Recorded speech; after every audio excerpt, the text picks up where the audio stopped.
So surgery will take me 3 hours.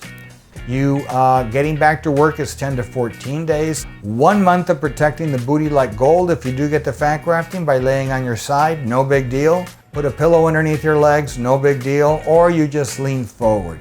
So the fat grafting really won't add any time to your recovery time. It's just taking a little precautions here and there. The garment you're gonna wear for about a month. No working out for 2 months. And final results, 6 months.